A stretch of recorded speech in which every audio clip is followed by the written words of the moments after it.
Hi there, Great and Glorious Nick Dutch here yet again. Just quickly talking about the debates on theism, atheism and all the rest of it. I find the atheistic debate quite interesting because to the most part they aren't actually debating the existence or non-existence of God. What they are doing usually is focusing on certain theological standpoints or certain specific religious beliefs. So they become attacks on ideas, which can actually be useful because they can help people who have beliefs to look back at themselves and try and see themselves in a different light and try and work out a more rational way of understanding the world. However, the argumentation about or against specific religions falls short to a certain degree. If one is looking directly at the concept of is there or is there not a God, why would one want to look at any religious texts which are by their very nature a gross simplification of the way that the universe either does work or seems to work? Secondly, a second problem that we have is the other end of the scale, when we have people who are part of religions who are criticizing members of other religions.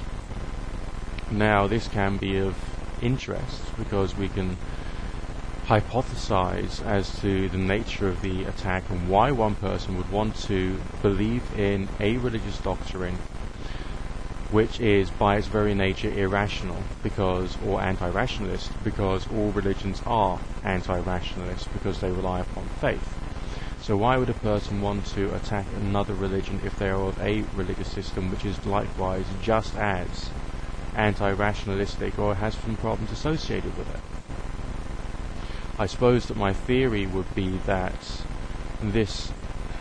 people who are involved in arguing against religions other than their own have had some problems or some issues associated with their upbringing, their personal history, in connection with some religions. However, the need for a theology is somehow still there.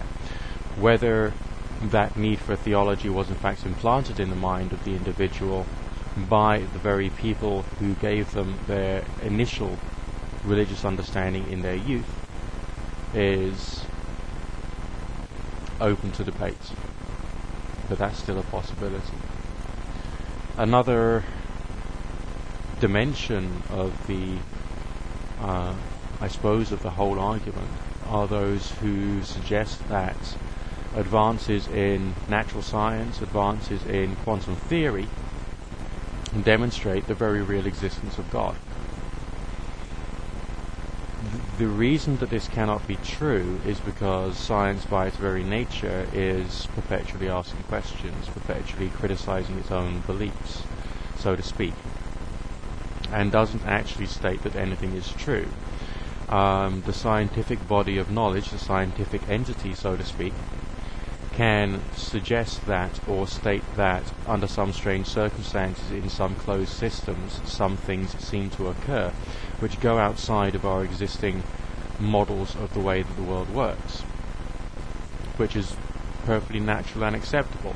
After all, scientific models only ever operate in closed systems and are not statements of the way that the natural world actually works. Science by its very nature does not and cannot state facts realistically. So,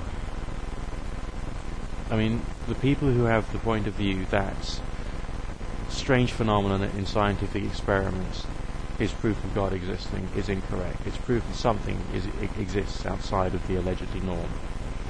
Something appears to exist, something appears to happen. We cannot say what it is. To make the massive leap of faith and say that this is God is intellectually preposterous, because the concept of God has not been fully or properly understood, and every single person understands the word God in different ways.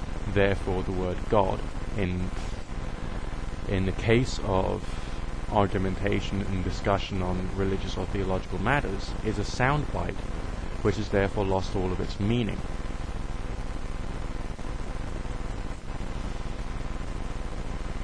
what I feel about these allegedly atheist attacks on certain religions, and these religious attacks from people who have developed a religion, who are attacking another religion, is that what I'm observing here is states of growth, states of change.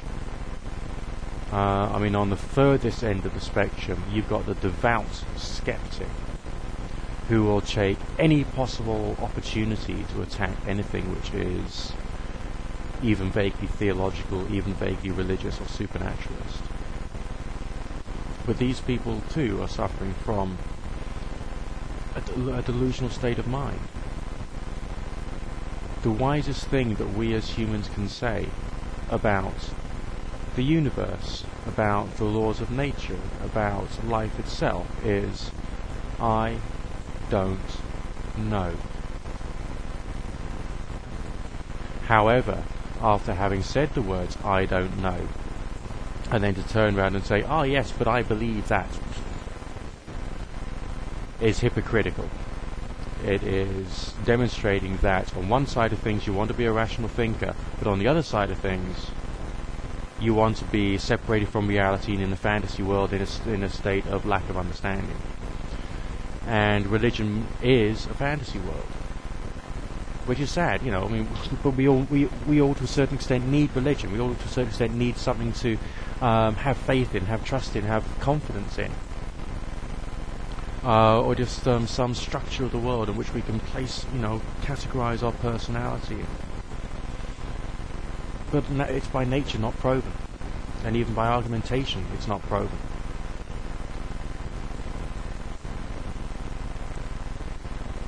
So again, we have to turn around and say, I don't know.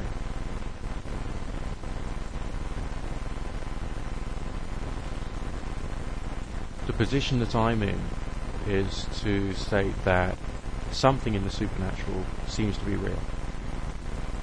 I have had some direct experiences which demonstrate that. I have to be skeptical of my own experiences, just like I have to be skeptical about what a politician says on television. Because an experience is just an experience. So I still don't know. But I can carry on trying to experience, I can carry on experimenting, I can have fun with it.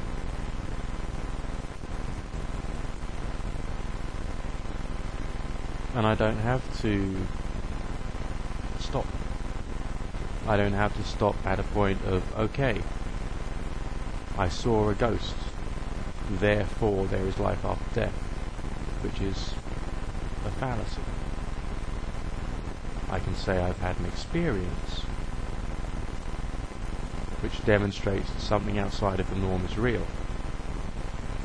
But I think it would be wrong to say I know what it is. And so to you atheists out there, I'm turning around to you and I'm saying, you don't know either. To you Christians out there, I'm saying, you don't know either. To you pagans out there, I'm saying, you don't know either. But if you carry on believing and seeing your beliefs as being real, then you are insane. I'd also add to the skeptics, if you carry on attacking things you don't understand, you've lost the plot too. The fuck, humans are crazy.